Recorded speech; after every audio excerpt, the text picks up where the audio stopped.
Poi è avvenuto nella mattinata di sabato, no? Tra venerdì e sabato notte a Udine, in via Grazzano, una via bellissima, anche tutelata dalle telecamere, però a mezzanotte e 40 anche al Poma sono riusciti ad aprire la macchina, ok?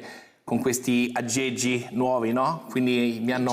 Il jammer, esattamente, il jammer, mi hanno rubato le frequenze e in 20-21 secondi insomma mi hanno portato via tutto quello che avevo in auto. Naturalmente in auto, se ci vedo la faccia, è per dire alle persone di non lasciare mai nulla, però io qualcosa avevo lasciato.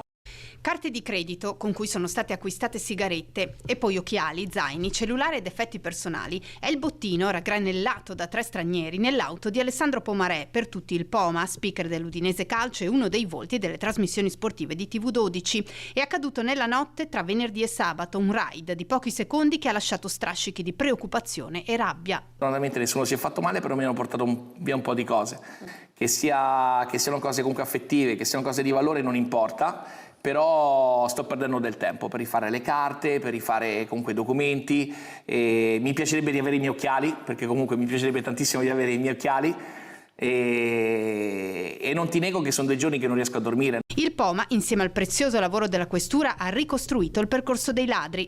Ripeto, Udine è tranquillissima e piena di telecamere, funzionano di più le telecamere dei cittadini che non quelle del comune, dobbiamo dirlo, sono più in alta risoluzione. Hanno visto come hanno agito questi ladri, li hanno seguiti, si sono comprati anche le sigarette con le mie carte di credito, hanno un volto, anche se era coperto, purtroppo sono stranieri. Se avrò un nome e un cognome, voglio dire anche il loro nome e cognome alla fine, visto che se non paghi una bolletta, oggi come oggi ti mettono lì davanti a tutti e ti fanno passare veramente per un delinquente, queste persone qua andrebbero veramente trattate come devono essere trattate.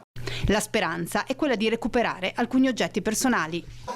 Mi hanno portato via tutto. Mi hanno aperto anche il cofano, pensando che la macchina era elettrica, perché anche nel cofano potresti mettere magari qualche zenetto o qualcosa. Okay. E nel portabagagliaio mi hanno lasciato solamente la maglia dell'Udinese, quindi non sono tifosi dell'Udinese.